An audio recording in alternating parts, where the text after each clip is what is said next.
एक टाइम था जब अरविंद अरोरा यानी ए2 मोटिवेशन इंडिया के टॉप मोटिवेशनल स्पीकर में से एक हुआ करते थे और आज लोग उन्हें ट्रोल करते हैं, मीम्स बनाते हैं और लोग उन्हें ऐसे गंदे कमेंट्स करते हैं। तो ऐसा क्या हुआ कि जिसके वीडियोस देख के लोग अपनी लाइफ चेंज किया करते थे, मोटिवेट हुआ करते थे, जो बच्चों को केमिस्ट्री पढ़ाते थे, वही बंदा आज हेट फेस कर रहा है और उन पे लड़कियां केस कर रही हैं। आखिर क्यों? उसी तरह से ये है, इन्होंने एक फार्मूला पकड़ लिया है और उसी फार्मूले पर बेस करके सारी की सारी सूडो साइंस खेलते रहते हैं दिन भर।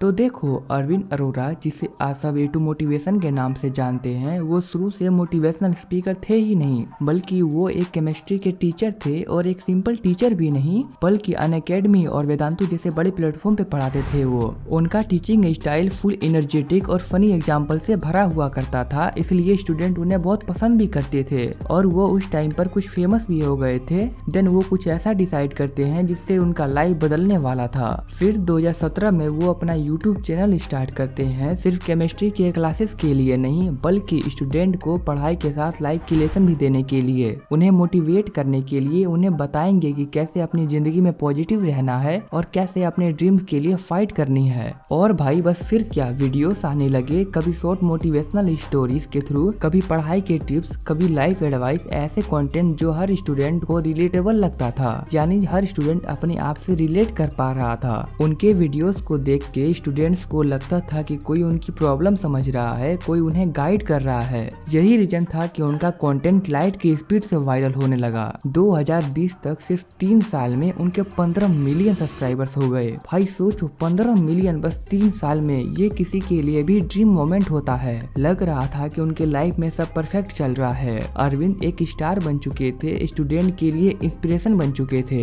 लेकिन जैसे मैंने पिछली वीडियो में कहा था, जो जितनी स्पीड से ऊपर जाता है वो उतनी ही स्पीड से नीचे भी आता है, और वही हुआ ए2 मोटिवेशन के साथ भी। ए2 मोटिवेशन की लाइफ में सबसे पहला कंट्रोवर्सी तब स्टार्ट हुआ जब अरविंद ने एक वीडियो में एक शॉकिंग क्लिप दिखाई। वीडियो में एक प्लेन का टायर इमरजेंसी में ओपन नहीं हो रहा था और एक बंदा जीप लेकर आता है, प्लेन के नीचे ड्राइव करके टायर को कैच करता है। लाइक उसने सुपर हीरो वाला काम कर दिया था। पहली बार ये सीन देख के मुझे भी यही लगा, वाह भाई, हीरो निकला ये बंदा। लेकिन बाद में पता चला कि वो एक वीडियो असली इंसिडेंट पे नहीं, बल्कि निशान कंपनी का एक एडवर्टाइजमेंट था। और जब मिस्टर इंडियन हैकर ने उस वीडियो के नीचे कमेंट किया, बधाई हो, हम सब बेवकूफ बन गए, बस फिर क्या, ऑडियंस का गुस्सा आग की तरफ फूट पड़ा। कमेंट सेक्शन मीम और ट्रोलिंग से भर गए। लोग उन्हें कहने लगे, ये बंदा मोटिवेशन के नाम पर बस गलत फैक्ट्स बेच रहा है, सिर्फ व्यूज के लिए कुछ भी दिखाता है। और यही वो मोमेंट था जब उनकी इमेज पर पहली बार दाग लगा।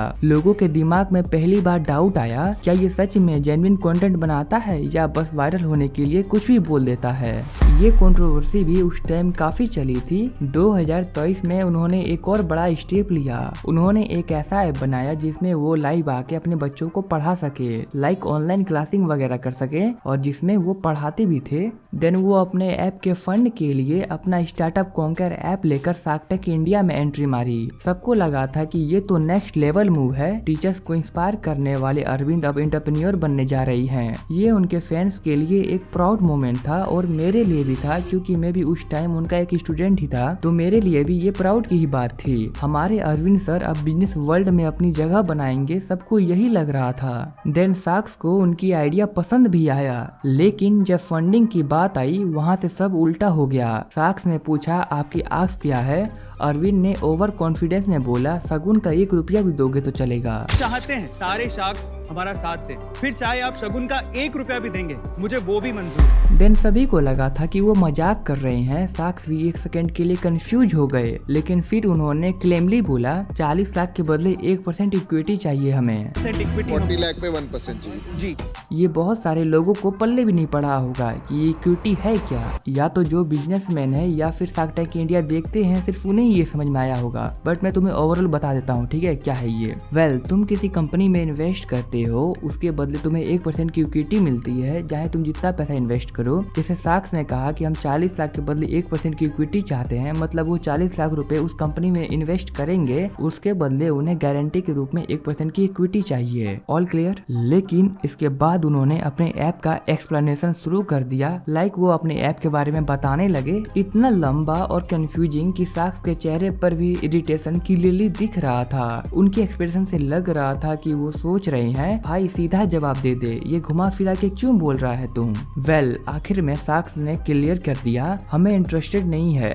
इसका रिजल्ट ये हुआ कि साक्ष ने सीधा रिजेक्ट ही कर दिया और ये क्लिप वायरल हो गई। लोग बोलने लगे ये बंदा ओवर स्मार्ट बन रहा था, और बनो over smart. Social media meme से भर गए, हर दूसरे पेज पर उनके जोक बन रहे थे और धीरे धीरे उनके वीडियोस के व्यूज भी गिरने लगे। ट्रोल्स ने तो जैसे मिशन बना लिया था कि अरविंद का हर नया वीडियो रोस्ट करना है। ये एपिसोड उनके करियर का एक बड़ा टर्निंग पॉइंट बन गया। जहाँ लोग उन्हें पहले सीरियसली लेते थे, अब वही लोग उनका मजाक बना रहे थे। अरविंद अरोरा का इमेज मोटिवेशनल स्पीकर से बदलकर इंटरनेट पर झाटू मोटिवेशन बन गया। और शार्क टैंक का मामला अभी ठंडा भी नहीं हुआ था कि एक और कंट्रोवर्सी उनके जीवन में आ गई। गुरुग्राम की एक फीमेल लॉयर ने अरविंद के अगेंस्ट एफआईआर फाइल कर दिया। इसका बहुत सिंपल रीजन था, उन्होंने उनके हनीमून की प्राइवेट क्लिप अपनी वीडियो में बिना परमिशन की यूज कर ली थी और लड़की को ऊपर से बोला भी था। लड़की हनीमून वाले दिन भाग गई। ये बात डायरेक्टली पर्सनल अटैक लग रही थी। इसका रिजल्ट ये हुआ कि उनपे डिफॉर्मेशन का केस भी फाइल हो गया। और भाई कमेंट सेक्शन तो फुल स्पैम मोड में चला गया था। हर तरफ से उनके लाइफ में नेगेटिविटी ही नेगेटिविटी आने लगी। फैंस भी डिवाइड हो गए, कुछ उन्हें सपोर्ट कर रहे थे लेकिन मेजोरिटी ऑडियंस उन्हें रोस्ट ही कर रही थी। इस एक और कंट्रोवर्सी ने उनके इमेज पर एक बड़ा धब्बा उनकी लाइफ में लगा दिया। लाइक मैं इसे नॉर्मली बोलूँ तो जैसे उनके करियर के साफ कपड़े पर एक और बड़ा दाग लग गया हो। उसके बाद 2024 में अरविंद ने सोचा कमबैक करना है, अपनी लॉस्ट रिस्पेक्ट वापस लेनी है और अपने पुराने फॉर्म में आना है। लेकिन इस बार उन्होंने थोड़ा अलग रास्ता चूज किया। उन्होंने कंट्रोवर्शियल वीडियो बनाना स्टार्ट किया और डायरेक्टली ध्रुव राठी को टारगेट करने लगे। और एक वीडियो में उन्होंने ये तक बोल दिया, यूट्यूब इनडायरेक्टली कुछ वीडियोस प्रमोट करता है ताकि इंडिया में पीएम मोदी की गवर्नमेंट ना बन पाए। ये लाइन सुनते ही ऑडियंस लिटरली शॉक हो गई एंड मैं भी शॉक हो गया था ये सुन के। लोगों ने कमेंट सेक्शन में लिखना शुरू कर दिया,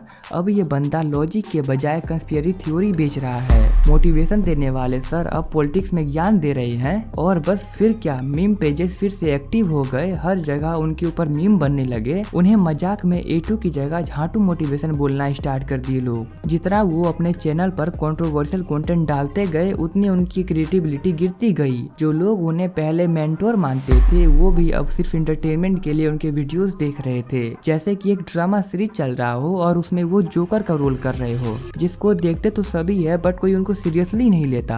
और आज सिचुएशन ये हो गई है कि अरविंद अरोरा जो कभी टॉप मोटिवेशनल स्पीकर कहलाते थे, उनकी रिस्पेक्ट यूट्यूब कम्युनिटी में बहुत गिर चुकी है। वो जो कभी मिलियंस ऑफ ऑडियंस को इंस्पायर करते थे, आज उनके वीडियोस पर ज्यादा व्यूज भी नहीं आते। वो खुद इंटरव्यू में कहते थे, मुझे फंडिंग नहीं बस आपका प्यार चाहिए, लेकिन ऑडियंस तुरंत रिप्लाई देती है, तो भाई फ्री कर दे कोर्स। और कमेंट सेक्शन में मजाक बनते हैं उनके।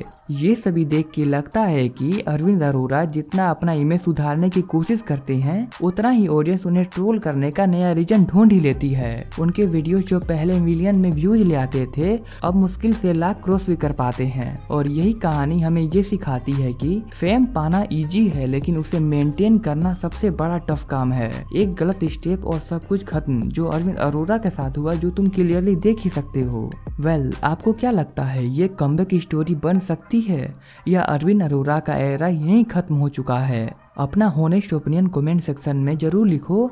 मैं हर एक कमेंट पढ़ता हूँ यार, पर तुम लिखते ही नहीं हो, लिखा करो। एंड स्क्रीन में और भी वीडियो शो हो रही होगी, वो जाके तुम वॉच कर सकते हो। मैं मिलता हूँ कोई और वीडियो में, तब तक के लिए बाय बाय।